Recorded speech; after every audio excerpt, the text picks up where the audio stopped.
So hi, my name is Nick Sayers. I'm an artist from a science artist from Brighton in the UK, and I'm going to be talking about a project I did making sandcastles in Samarkand.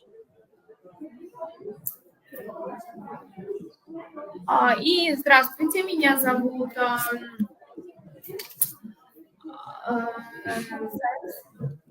Ник Сайер, и я хочу рассказать вам о проделанной своей работе, в частности, о инсталляциях, которые я создал из песка из Муйнака в Самарканде. So these are some of my previous works. This is a series of spherical sculptures I made from measuring tapes, recycled plastic, train tickets, plastic bottles, origami, and coffee stirrers. И это вот результаты моих предыдущих работ. В частности, я создавал такие сферические формы с использованием разного отработанного, так сказать, материала. Это билеты на поезд, которые я собрал, пластиковые бутылки, чашки бумажные из-под кофе, оригами.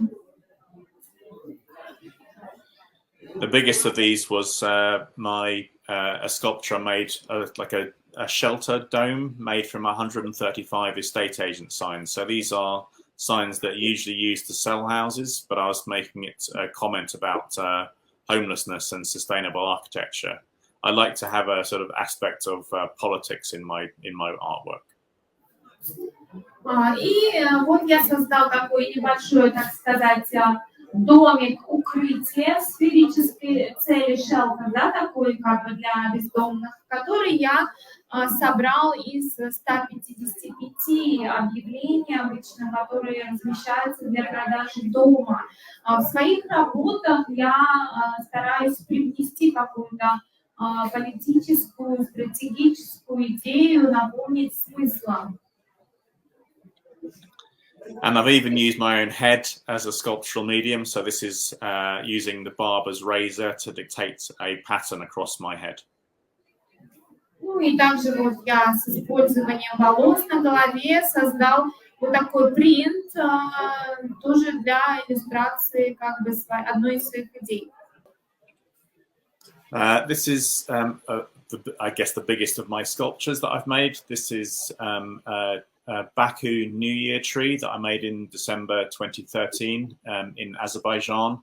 It's made from over 2,000 plastic bottles zip tied together with a big star at the top made from 31 water bottles and 12 light bulbs.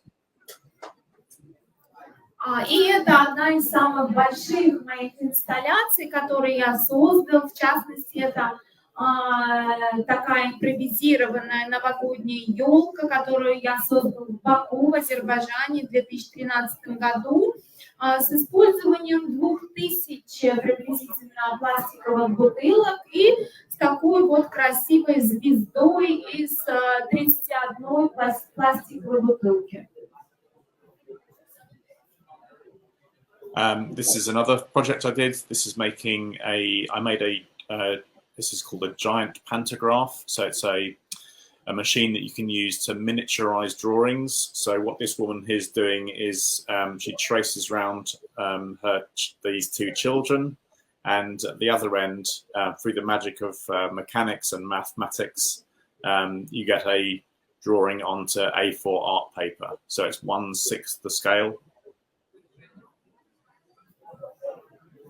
И вот здесь у нас, так сказать, такая модель большого, что-то типа аналога циркуля, который был создан мной из вот подручных средств. И в частности мы это использовали для того, чтобы продемонстрировать детям потенциал механики, то есть как механику, принципы, правила механики можно использовать в математике, да, как использовать для создания каких-то симметричных изображений. So this led to another project which was making spirograph drawing machines out of bicycles. So this is one I made for to go to Egypt, and so it's made with there's space for five bottles of paint to go into the drawing arm of this machine, and you turn the bike around the frame, and it draws these patterns with paint or even sand. So later on you'll see. Это вот еще одна инсталляция, которую мы создали в Египте. Она была создана на основе каркаса велосипеда. Это тоже для, так сказать, такой механическое приспособление для создания различных графических изображений, как с использованием краски, так и с использованием песка. I've also made different unusual spaces into cameras. So this is a woodland hut at a festival, and you can see in the door I've put a lens. И также вот одно из необычных моих творений, в частности, я создал и деревянный домик, небольшая такая инсталляция с узкой такой дверью.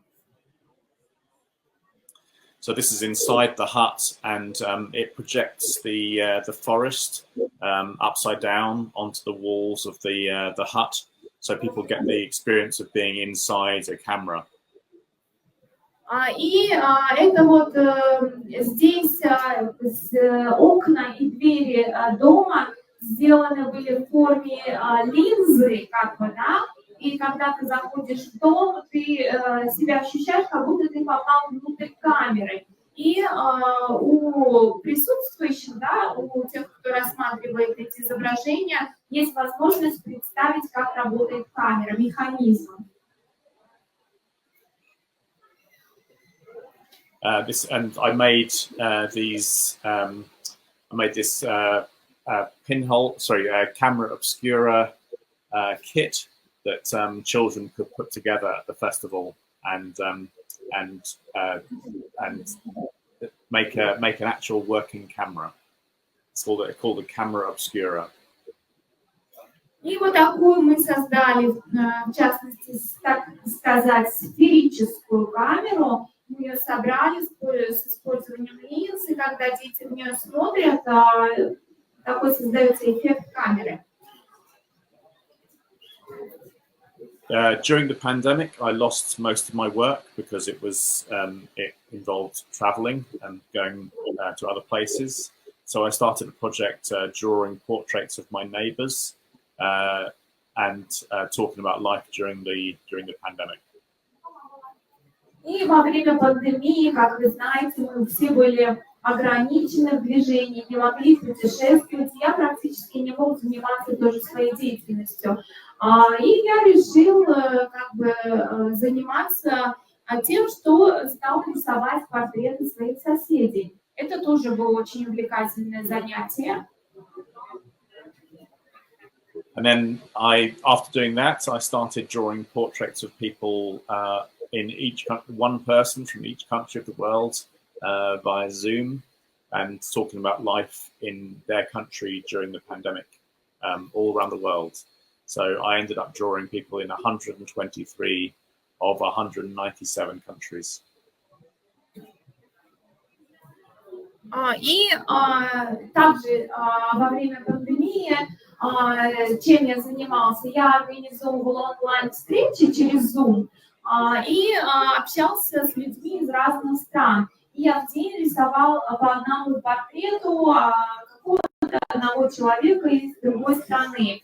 Они рассказывали о своей жизни, о событиях своей жизни, и я рисовала их портрет. И таким образом более 120 человек я изобразила.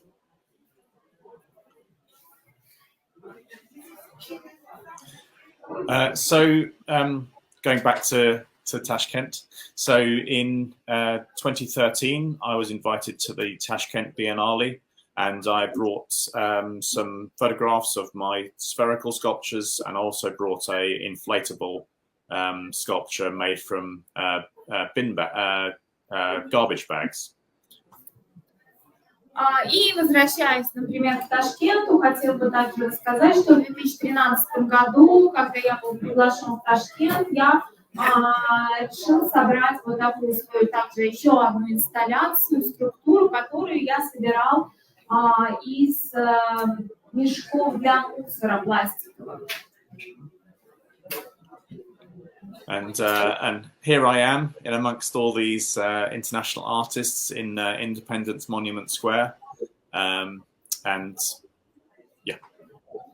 И вот здесь фотография, где мы снялись с разными международными, так сказать, художниками, да, или теми, кто работает в сфере искусств. И вот я себя здесь выделил. And one of these artists, Walid Jahin from Egypt, I met in Tashkent in 2013, and he invited me to Egypt and also to South Korea, and then also this year he invited me back to Uzbekistan to take part in this art symposium about climate change and the Aral Sea disaster. И вот здесь на фотографии я снялся с египетским, значит, как бы искусствоведом, да, художником. Он из Египта, его зовут Валид Джахин. И после этой встречи он также пригласил меня в Египет. Я участвовала там в симпозиуме со своими инсталляциями. И в этом году также я планирую еще вернуться в Узбекистан для участия в конференции, в симпозиуме по изменению климата и по последствиям катастрофы Аральского моря, где, надеюсь, снова с ним встретиться. So I've adapted this from a talk that I've been giving in England, but where people don't really know that much about the Aral Sea disaster. I presume you do. So in 1961, it was the world's 4th largest ocean, and it's become the world's largest man-made desert and a tenth of its original size. И я в основном, конечно, так как проживаю в Англии, работаю в Англии, честно говоря, люди, проживающие в Англии, не очень хорошо осведомлены о катастрофе Аральского моря, но вы, наверное, понимаете и больше слышали об этой катастрофе, которая вот начала происходить, начиная с 1960 года, ввиду техногенных каких-то факторов, то есть факторов, которые создал человек. Including, so as well as the disaster of there being this sort of salt-laden desert, in the middle of all this was the I can't pronounce that word. Sorry, the island where they had a secret chemical weapons laboratory with weaponized smallpox and anthrax. И вот эта фотография также еще, так сказать, еще одно доказательство вот такой катастрофы техногенной, то есть руками человека. Это остров Возрождения. Здесь, помимо того, что люди ощутили последствия высыхания Аральского моря, здесь также была обнаружена секретная химическая лаборатория, заброшенная химических оружий. Furthermore, to add insult to injury, in Semipalatinsk in Kazakhstan, there was extensive nuclear weapons testing, and there's some theories that it fractured the bedrock underneath the Amudarya River and caused more water leakage. И, конечно, многим, наверное, известен этот факт, что в Казахстане в районе Семипалатинска проводились испытания ядерного оружия. И, конечно, это, возможно, оказало свой вклад, внесло свой вклад в такую, как бы сказать, стремительную потерю водных ресурсов. So it seemed to me that the important material to use here, you know, because I've used sort of mass-produced materials, I've used bicycles, I've used all sorts of things and found their construction qualities. But it seemed that the most important aspect of this project and the material to use would be this sand with all its you know, salt and pesticides and chemical weapons and possible nuclear fallout. The sand was the thing that I wanted to use for my project.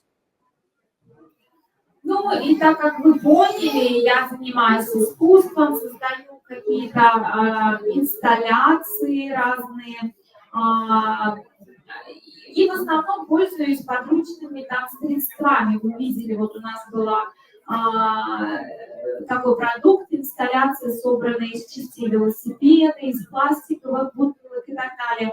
И там, прибыв на море, высохшее Аральское море, я решила, что буду использовать для изображения своих чувств то, что я там имею. Это песок, смешанный с солью, смешанный с пестицидами, да, с химикатами, которые используются в сельском хозяйстве, и, возможно, с остатками какими-то от ядерных испытаний. But I come from England, which is or the UK, which is an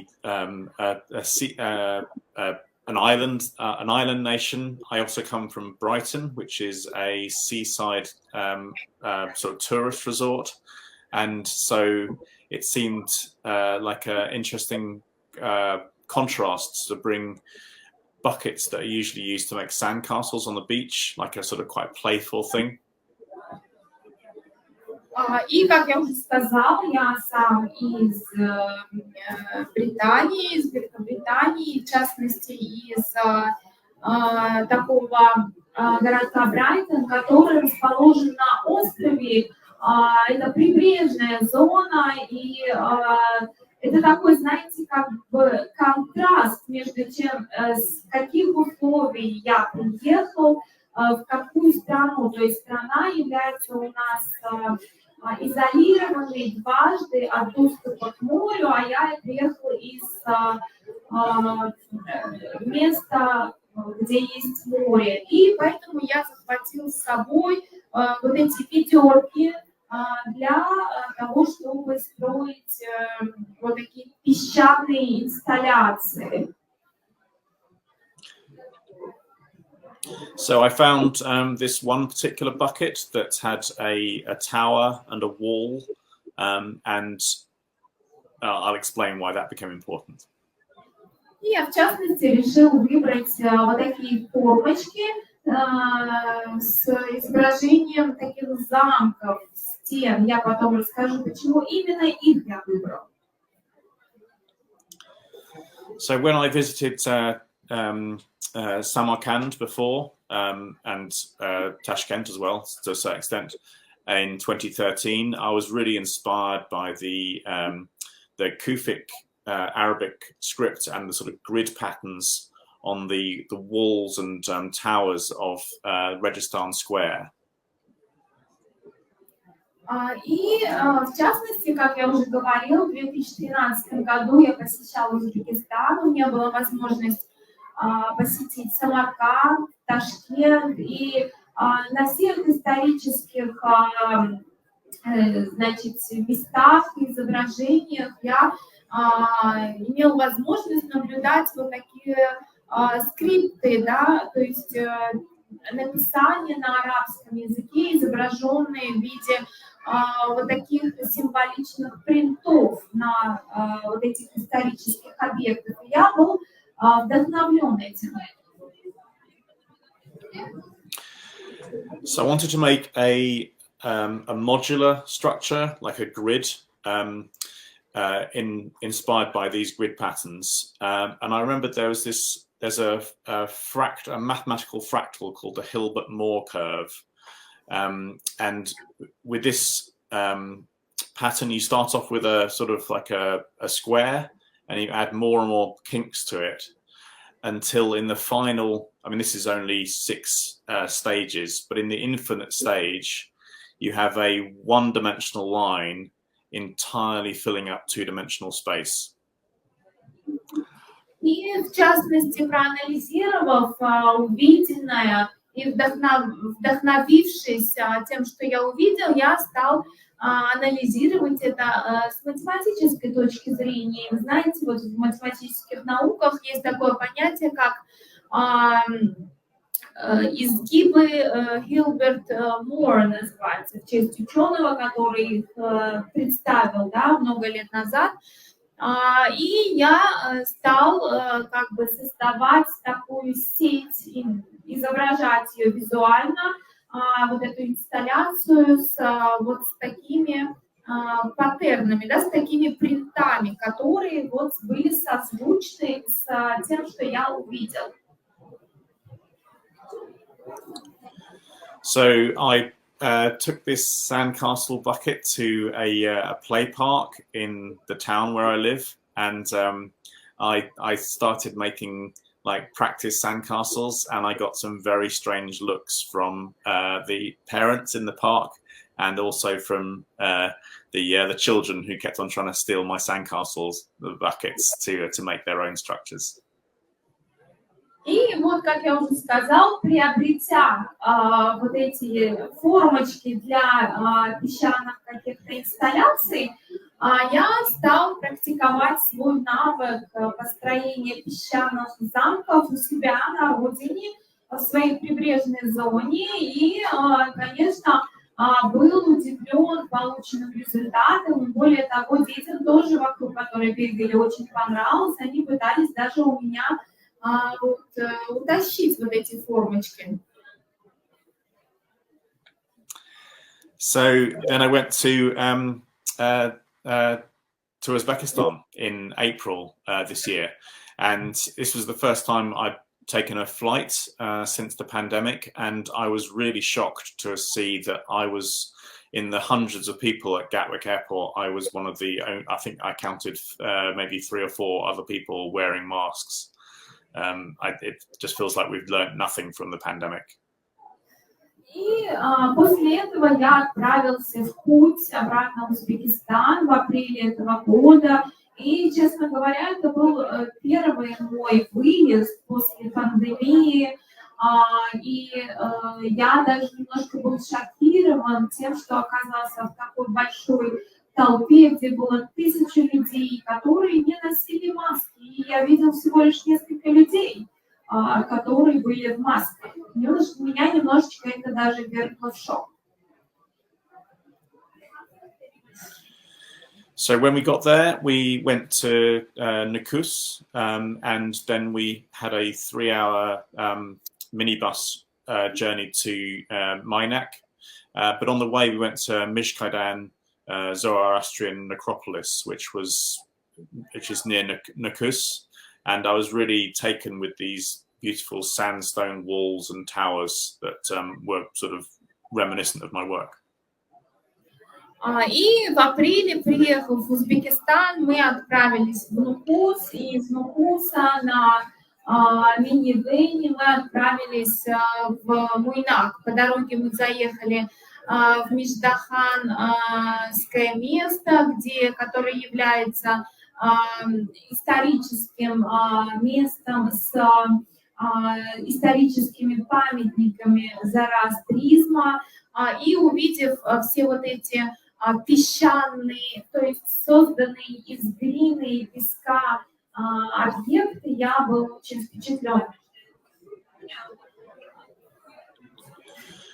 And on the way there, I mean, this was April, and in England it was still quite cold. And on the journey to Minac, I could see what I thought was snow by the side of the road, and it was actually all the salt that was leaching out of the sand.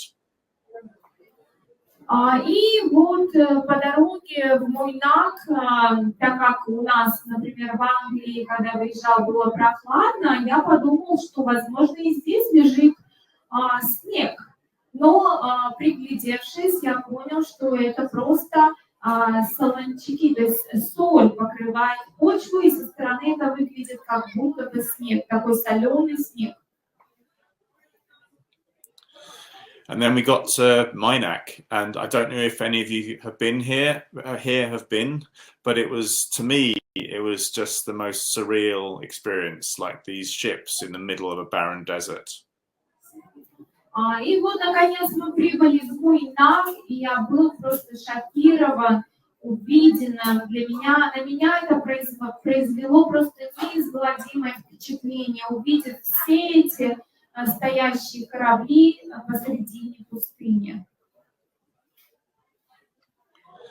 So I started. So I brought my one of these sandcastle buckets, and I started making sandcastles with the sand there.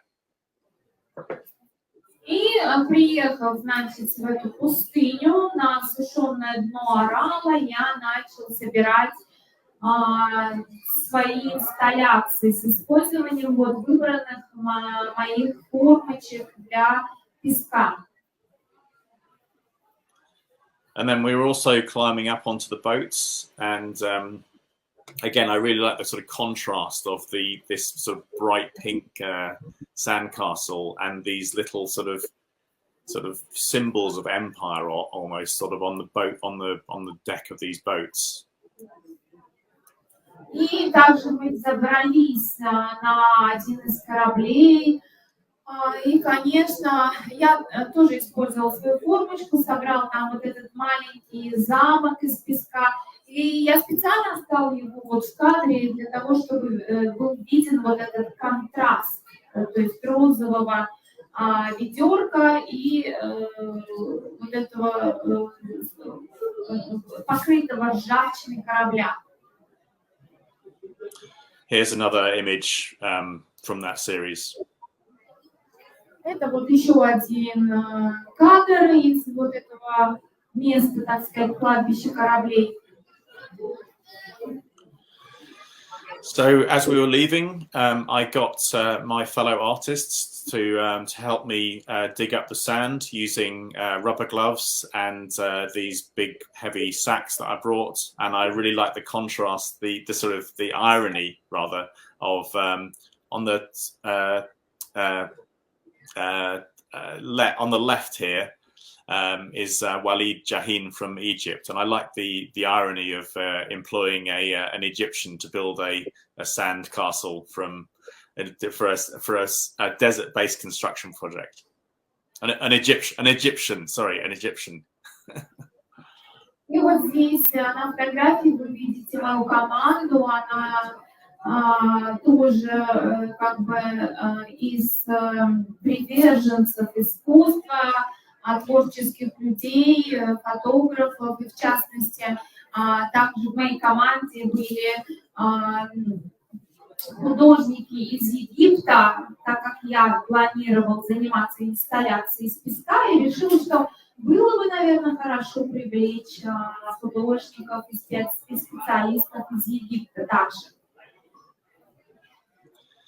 And then we transported several kilograms of this possibly toxic sand across from Nukus to Samarkand via train and taxi, and this is one of my fellow artists with a trolley with all the sand on it. И вот эти все мешки песка, это был очень тяжелый багаж, я привез с собой. Вот здесь упаковала в чемоданы, в специальные мешки. Это было очень тяжело это все перевозить. And this is us in Registan Square when we finally arrived in Samarkand. I've got to say, this is the most beautiful mosque I've ever seen in my life. I was blown away. But the artists I'm joined with here, so this is the group. So this is from Georgia, Egypt, Latvia, Uzbekistan, Kazakhstan, and then I'm over on the right. Oh, sorry. And we were joined by another artist from South Korea later on. И вот эта наша команда, как я уже говорила, она состояла из представителей из разных стран. В нашей команде были художники из Грузии, из Египта, из Латвии, из Узбекистана, из Казахстана, из Южной Кореи даже. И в частности, вот эта фотография – это кадр из Регистана. Мы посетили Регистан, площадь Регистана, и я, честно говоря, ничего красивее не видал. So I started building in the gallery using this bucket and some thick rubber gloves, and by mixing the dry sand with water from the gallery. И я начал свою работу. Конечно, я использовал перчатки и выбранные формочки для песка, и с помощью вот этого сухого песка я стал строить этот замок. So here's the start of the construction. So it was a 2-meter square vinyl that I laid out on the floor. So started building. Вот здесь я выложил формочки и стал задавать им ту форму, которую я запланировал. And as I built, I discovered another sort of unexpected surprise of the installation was that if you put the camera really low down, it looked like a sort of ancient ruined city from a sort of an ancient empire that crumbled and was like an extinct empire. И что удивительно, когда я уже собрал большую часть своих вот этих созданных маленьких замков, когда картина стала приобретать свои очертания, под определенным ракурсом фотоаппарата создавалось такое впечатление, которое навевало вот эти отголоски словно из прошлого, и это выглядело как старая разрушенная империя с этого региона, откуда я привез песок.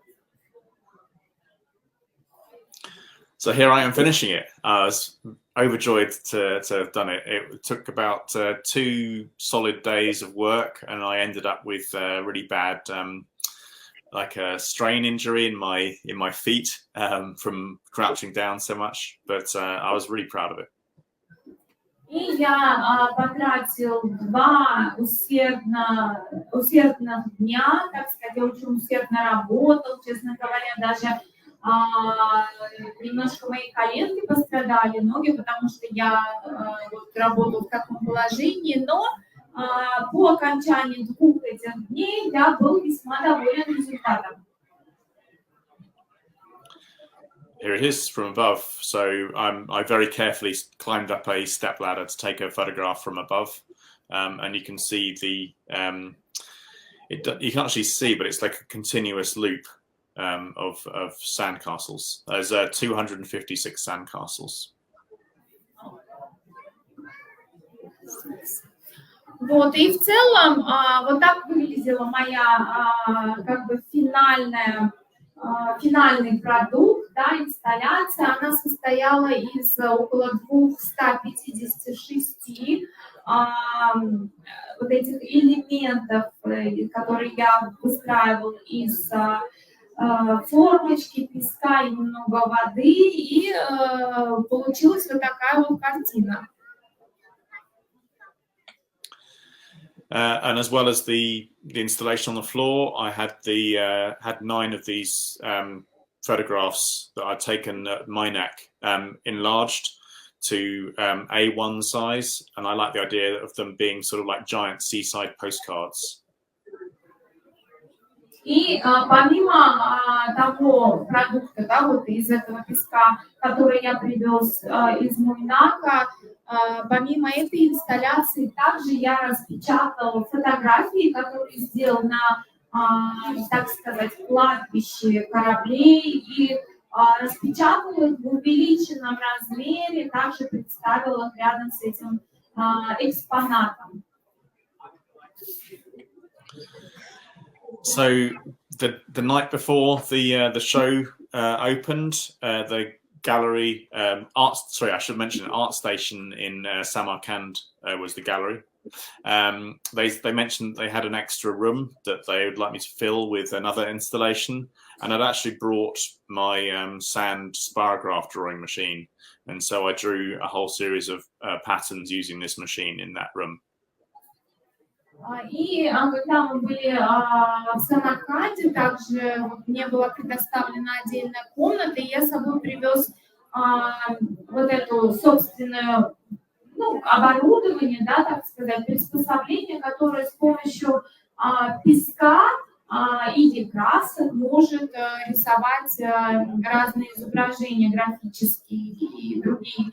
И вот я тоже с использованием песка из Муйнака, из засохшего Аральского моря, тоже попытался изобразить некоторые картины, изображения.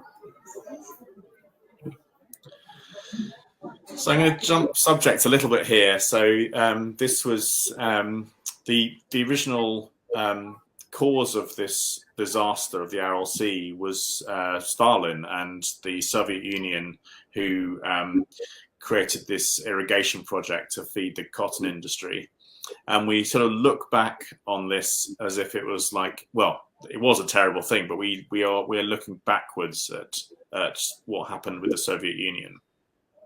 И вот эта фотография, на самом деле, я ее сюда поместил как напоминание о большой ошибке, совершенной в период Советского Союза, когда использовалось, так сказать, решения принимались с ориентацией на одного человека, и была такая убежденность, что люди могут победить абсолютно все. Но сейчас, столкнувшись с последствиями катастрофы, можем сказать, что мы вынуждены жить с последствиями, вот такими необратимыми последствиями, которые привели к исчезновению Аральского моря.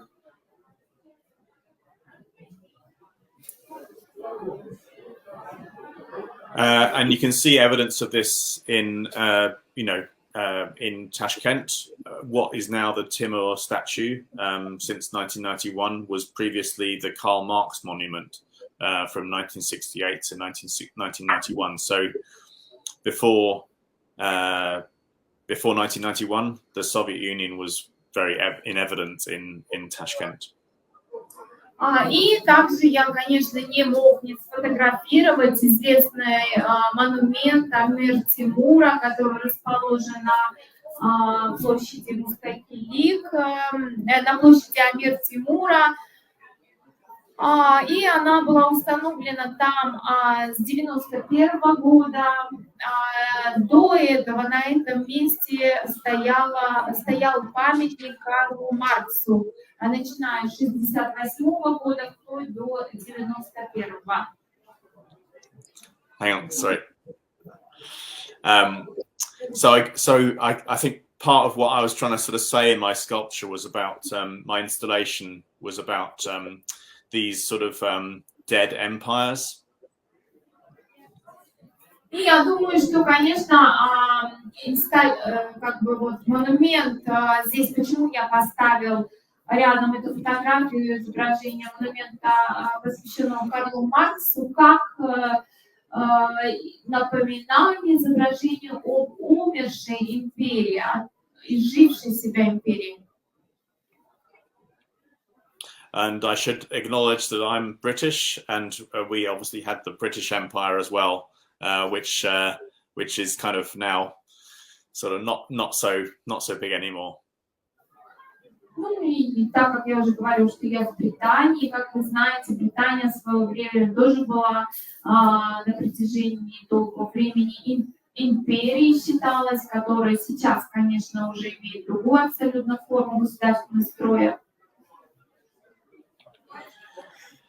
But so as well as these sort of past sort of empires and mega projects, so like for instance the Aral Sea irrigation project, there are mega projects going on now. So this is the line in Saudi Arabia where they're starting to build a 170-kilometer long city through the Saudi Arabian desert.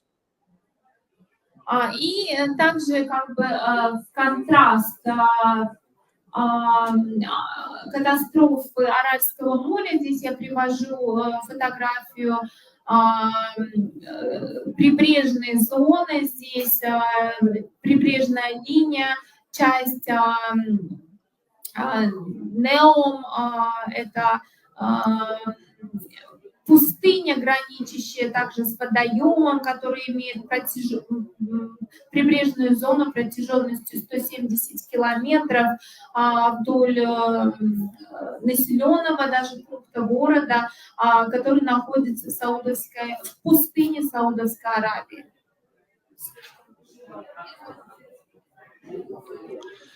And a lot of what we create is another sort of mega project. So this is the Great Pacific Garbage Patch in the middle of the Pacific Ocean, which we are adding to every single minute by sort of throwing away plastics. And yeah, we are creating a mega project that we don't see, which is the sort of our waste. И, конечно, в своих работах, в своих проектах мы пытаемся поднять и отразить вопросы, связанные с экологией. В частности, вот эта фотография, которую мы сделали на Тихоокеанском побережье, здесь мы видим, что насколько благодаря человеческой деятельности загрязнен водоем пластиком, да, пластиковыми бутылками и так далее. Эта фотография очень хорошо иллюстрирует и показывает эту проблему, и поэтому мы стараемся включать ее в наши практически все проекты. And we've just experienced probably one of our biggest mega projects of recent times, which is the COVID-19 pandemic. Ну и, конечно, мы не оставили без внимания наш один из самых тоже больших и недавних проектов, посвященных COVID-19. Thank you and spasiba, Ramat. I thank you for listening to my project. I've left some time at the end for you to ask questions. I'm very happy to answer your questions. Спасибо большое за предоставленную возможность представить и поделиться с вами результатами моих разных проектов. И если у вас есть какие-то вопросы ко мне, буду рада ответить на них.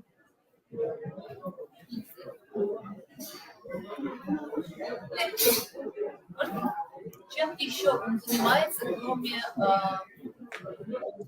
инсталляции и такой художественной деятельности? То есть художественная деятельность – это основная форма его деятельности или чем-то еще? Is this like art or developing a piece of art is your main activity, or do you have any other type of activity you're involved in? My work. So I guess I'm mostly an artist. I call myself a science artist. So I do a lot of work doing sort of creative art projects in schools. But I also work as a planetarium presenter. So I have a mobile planetarium that I take to schools, and I'm a graphic designer, various other things, and a craftsman.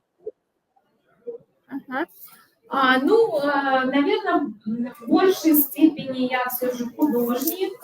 Конечно, я такой как бы художник, который ориентирован на науку, потому что я также увлекаюсь наукой. Помимо прочего, также я преподаю уроки искусства, да, в школе, являюсь представителем в нашей школе комнаты планетариума, то есть я преподаю, ну, то есть и предоставляю информацию по этому планетариуму и занимаюсь графическим дизайном. Thank you.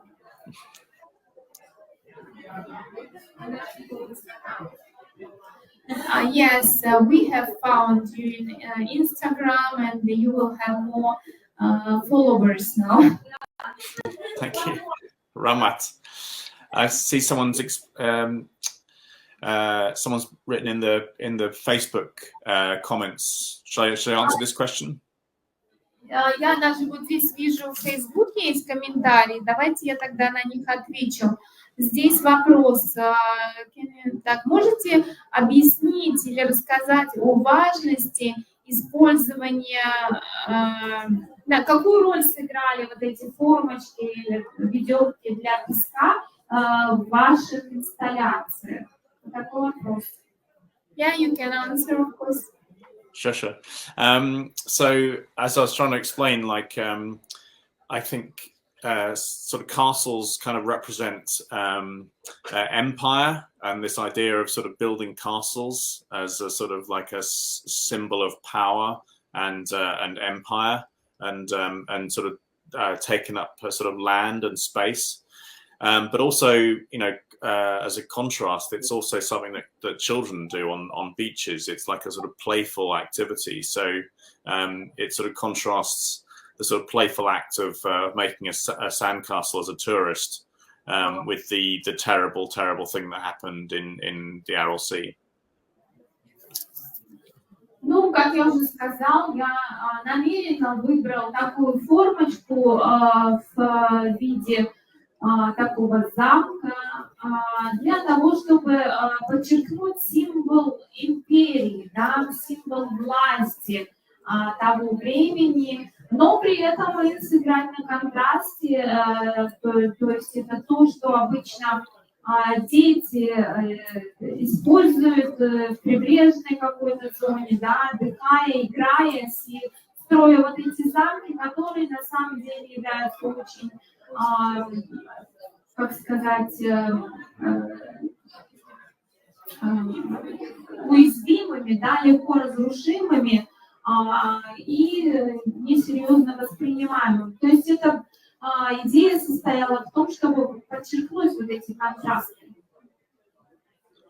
I thought I'd just quickly show you. Here's I brought a little bit of the sand back with me, so here it is in a sort of in a little bottle. И, конечно, да, было нелегко. So it was not easy to you to use these bottles, and you use this bottle, yeah? Oh no, this is just me. I brought some back with me in my luggage. Да, конечно, я помимо песка с собой также привез вот эту бутылочку. Did you find this in the sand? Oh no, the bottle's from here, and I got the ribbon from my host. Yeah, I just thought it was nice to bring back some. Да, он привез ленточку и вот домой вернулся, когда я обвязал вокруг вот этой бутылочки, и вот у него на память вот это тоже есть другая инсталляция.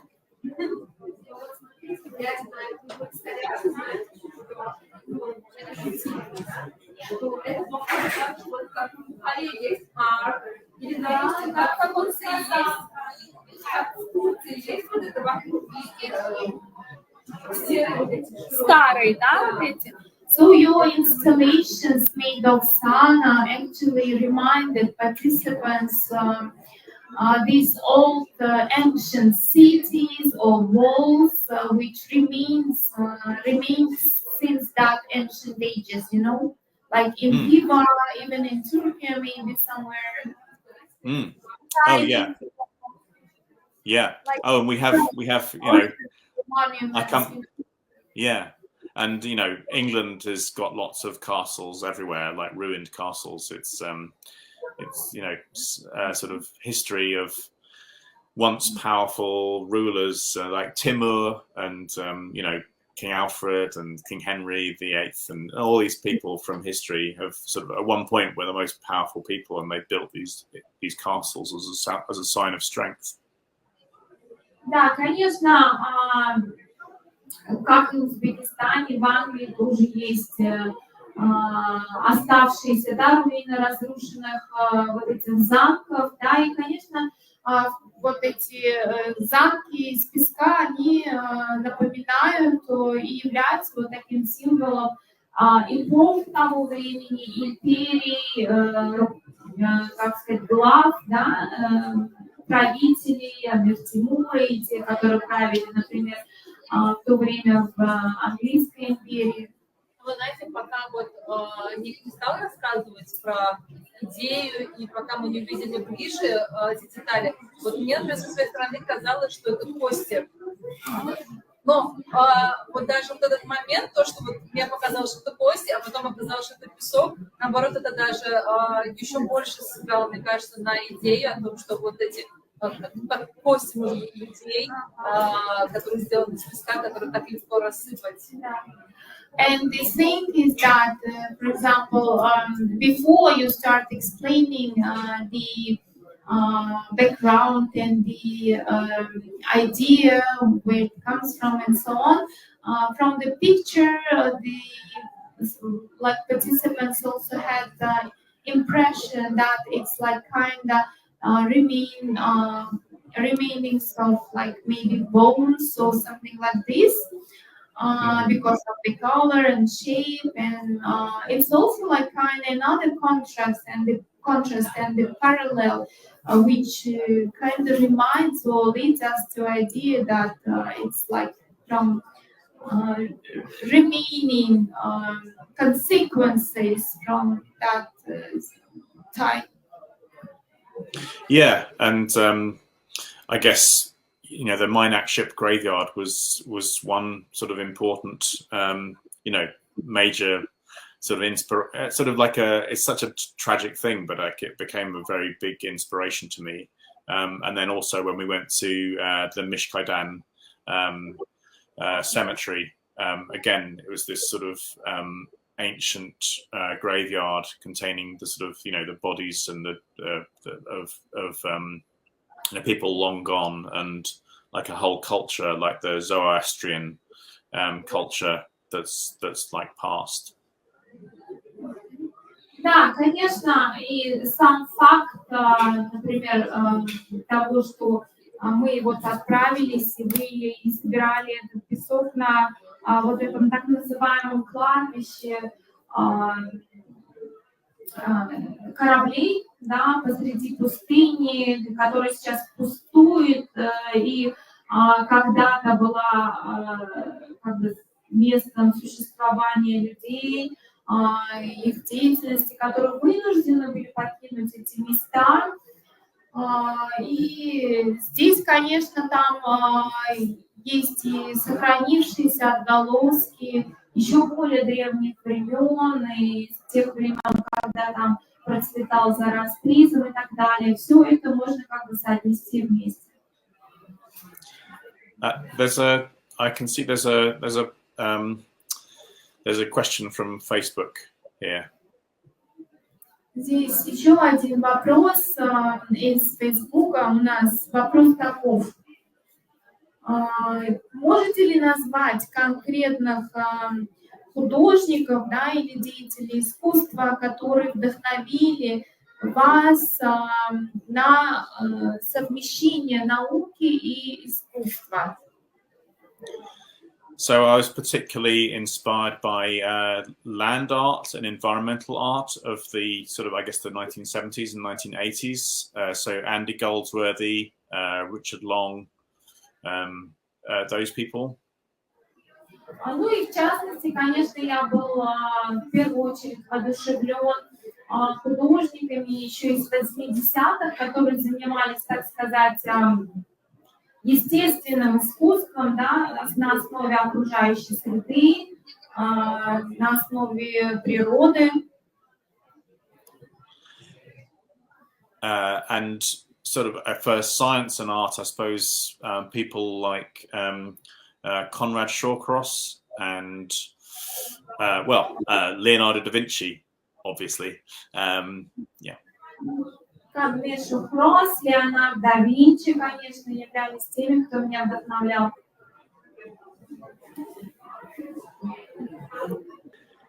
Do we have any other questions, or I'm happy to carry on if you want.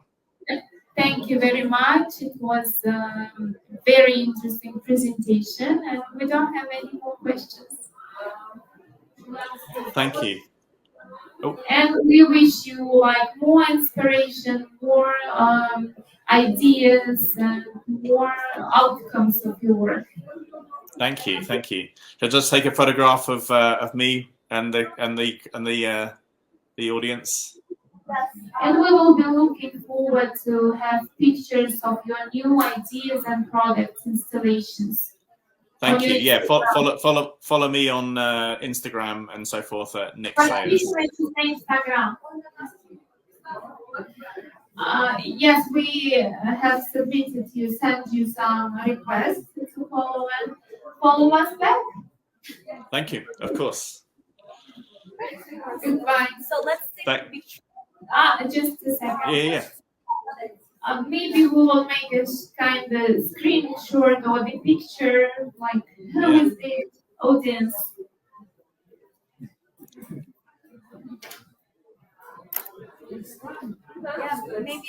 Yeah, maybe they will stand there. What do you think? Yeah, that's great. Yeah. Hello. Maybe you will stand here. А чтобы в окошко вы были видны. В окошко. И камеру. Да, давайте вот так. Вот так. Видно вас? Поближе. Надо смотреть сюда? Да? Нам сюда смотреть? Камеру? Да, камеру. Окей. Hello. А вы? Hi. Нам туда смотреть или на вас смотреть? Не, может, я просто фоткаюсь. Вот так? Мы должны сюда камеру. Окей. Все? Можем вот так взять. Вот так можем взять. Вот так. Сейчас модно как? Вот так можем сделать. Что это значит? Лав? Сердечко. Да. По-корейски только. Вот так можем сделать. Yes. Все? Спасибо. Все? Окей. Bye-bye. Thank you.